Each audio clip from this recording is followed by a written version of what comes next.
I ended up tracking my wife to her lover, got divorced, and walked away with a payout. But it all started with a random notification on our cloud account. I was just poking around, trying to find some old vacation pics, when I noticed the storage was almost tapped out. Curious, I clicked to figure out what was eating up all the space, and that's when I found a ton of photos I'd never seen before, hundreds of them. There was my wife, popping up in spots she'd never breathed a word about, posing with people I didn't know from Adam, and one guy who kept showing up, standing way too close and way too many shots. That's when a sick feeling hit me, like a punch to the stomach telling me something was off. We'd been married 10 years, a whole decade that began at a fancy fundraising gala for the community center. She'd swooped in and outbid me on this weekend getaway package I'd been eyeing, and that's how we hit it off. Things had been smooth sailing for the longest time, until about 5 months ago, when the cracks started showing. She'd stay late at work all of a sudden, weekend emergencies kept cropping up like clockwork, and she started fussing over her appearance for no reason, even on plain old weekdays. Those photos, though, they were the first hard proof I could wrap my head around, something solid I couldn't ignore. I snagged every last one of those pictures, saved them to my computer, and tucked copies away for safekeeping. Then I cleared some room in the cloud so she wouldn't get the same heads up I did. That night at dinner, I played it cool, asking what she had going on for the weekend. She tossed out some line about catching up on work and maybe hitting the movies with her girlfriends, not a single mention of that guy from the photos. My mind went into overdrive, spinning through every possible scenario, but I knew a handful of snapshots could still be brushed off with a lame excuse.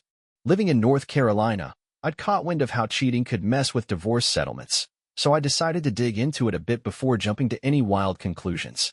The next day, I got on the phone with an old friend who's a family law guy here in North Carolina. He laid it out straight.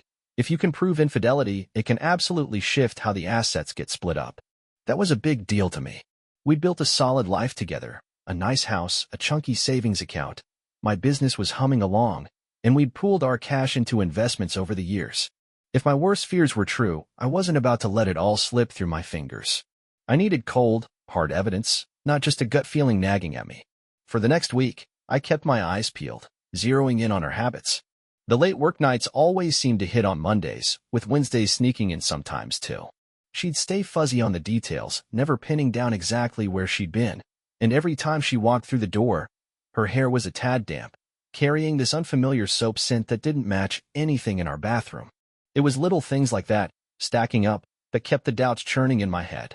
Out of nowhere, the location-sharing feature on her phone quit working, especially on those late nights. She'd shrug it off, saying her battery crapped out, or toss out excuses like spotty reception in her office building. I'd had enough of the guessing game, so the next Tuesday, I decided to check things out myself. I told her I was heading out of town for a work gig, even went through the motions, packed a bag, waved goodbye, and pulled out of the driveway that morning. But instead of hitting the airport, I swung around and parked a little ways down the street. I waited until she left for work, then tailed her from a safe distance. Never in a million years did I picture myself playing detective, but I had to know what was really going on. That day, the waiting was pure torture. I sat there in my car, parked a few spaces from her office, peering through tinted windows like some kind of amateur sleuth. Around 5:30, she strolled out, but instead of heading home, she drove straight to this upscale condo building on the other side of town. I watched her punch in a code at the gate and slip inside the building. Then I saw him, the same guy from those photos, standing by the door, waiting for her. My stomach twisted up like a pretzel, but I forced myself to stay cool. I whipped out my phone, snapped some pictures, zoomed in as tight as I could, and jotted down times and locations, everything I could to build a case. For 90 minutes, I sat there, glued to the spot, until she finally stepped out, looking all cheerful and at ease, a kind of glow I hadn't seen on her face at home in forever. I trailed her to a gas station, then back to our place, and gave it a 20 before strolling in myself, acting like I'd just rolled back from my trip. She asked how it went, and I fed her a line, smooth as butter, just like she'd been doing to me. That night, I couldn't catch a wink of sleep, lying next to someone who felt like a stranger now. But my mind was already churning out a plan.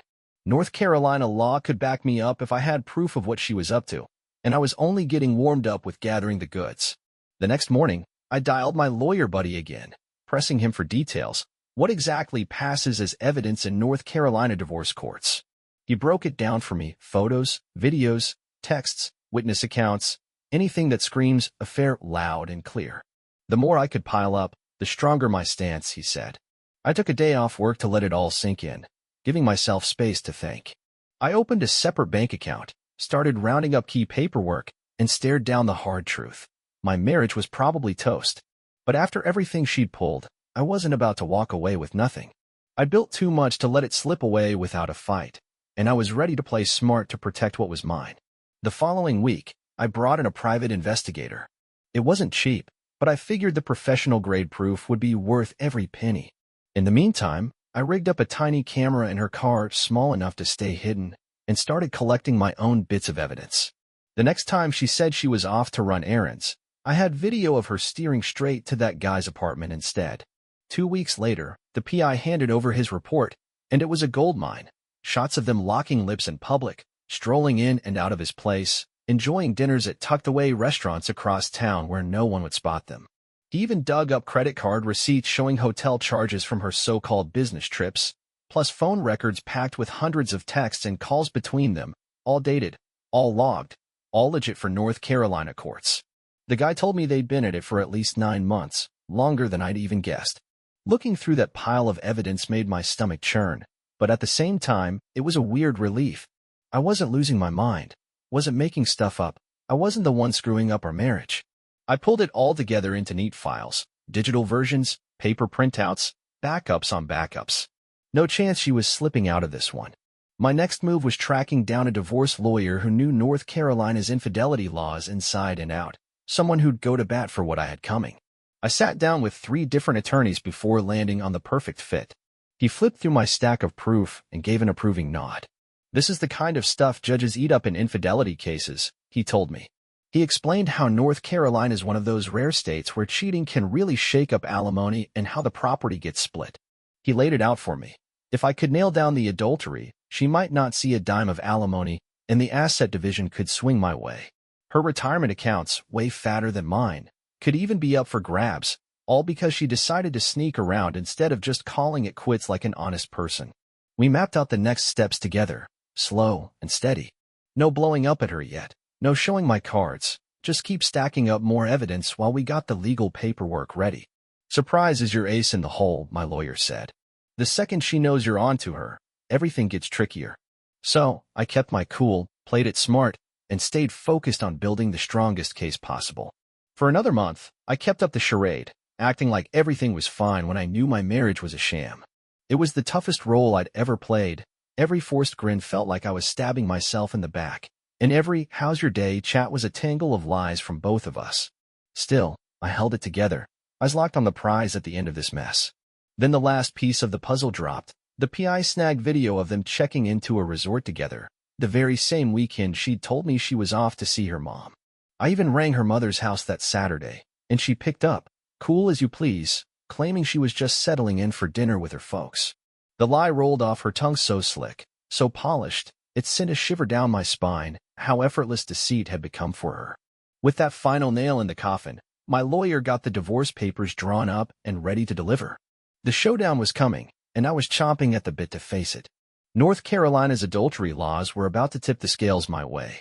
I picked a Sunday morning to lay it all out. No work for her to dodge to, no easy exit. My attorney had clued me in.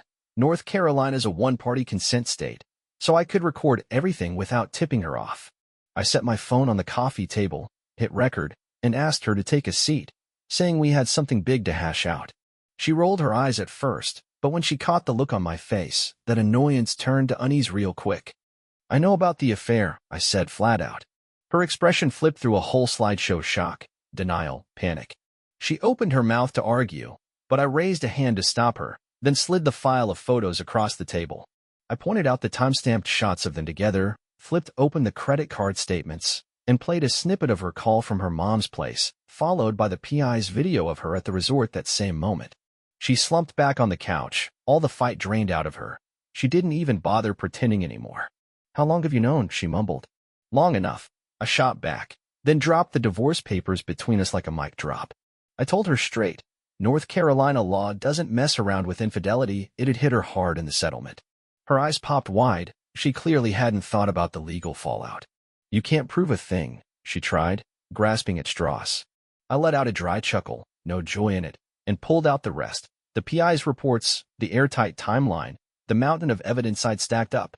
North Carolina courts don't play when it comes to cheating, I said. Especially not with proof this solid. You might want to chew on that for a bit. She just sat there, stunned, as the reality sank in. I wasn't bluffing, and I wasn't backing down. She switched gears fast, pinning the blame on me, said I'd been too distant, too wrapped up in work, too blind to her needs. I just kept steering her back to the facts, laying out the evidence. None of that excuses cheating, I told her. If you were miserable, you could have opened your mouth, suggested we see a counselor, or even asked for a split. Instead, you fed me lies for months. When she saw how airtight my case was, how meticulously I'd pieced it together, the spark faded from her fight. She asked what I was after. Fairness, under the law, I said. And given what you've done, that means I'm walking away with a lot more than if you'd kept it real. Tears started flowing then, and she pleaded for another shot, saying we could fix things. But that ship had sailed, trust was smashed to bits, beyond any fixing. I gave her until sundown to grab the basics, the rest we'd hash out through lawyers. She couldn't wrap her head around me meaning it, figured a few sobs would sway me. They didn't.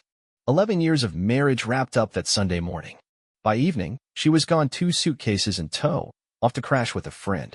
Not her lover, though. Turns out he wasn't keen on a full-time gig, just the thrill of sneaking around with someone married. That wasn't my headache anymore. Monday morning, my lawyer filed the divorce papers, citing adultery as the reason, pushing for a hefty asset split under North Carolina law, asking her to cover my legal fees, and nixing any alimony for her, even with her smaller paycheck. It was all legit. State law backs you up when cheating's proven. The legal gears started grinding. Her attorney reached out to mine, trying to haggle it down, but once they saw the pile of proof, they didn't have much wiggle room. I stayed put in our house, sleeping deeper than I had in ages. The truth, even the ugly kind, set me free. No more playing pretend. Her lawyer told her to settle fast. Dragging it out would just stack up fees she'd likely foot herself, with evidence that's solid. North Carolina's stance on infidelity was crystal clear. Their first settlement pitch came quick, a 50-50th split. My attorney laughed it off and fired back our terms, complete with the full evidence dossier. The second offer was way more reasonable. I'd keep the house, snag 70% of our joint savings and investments, hold onto my business 100%, and take a chunk of her retirement funds. She'd cover my legal costs, no alimony either way. Under North Carolina law, that was fair. Cheating carries a price tag. We had one mediation sit-down, facing off across a table with our lawyers.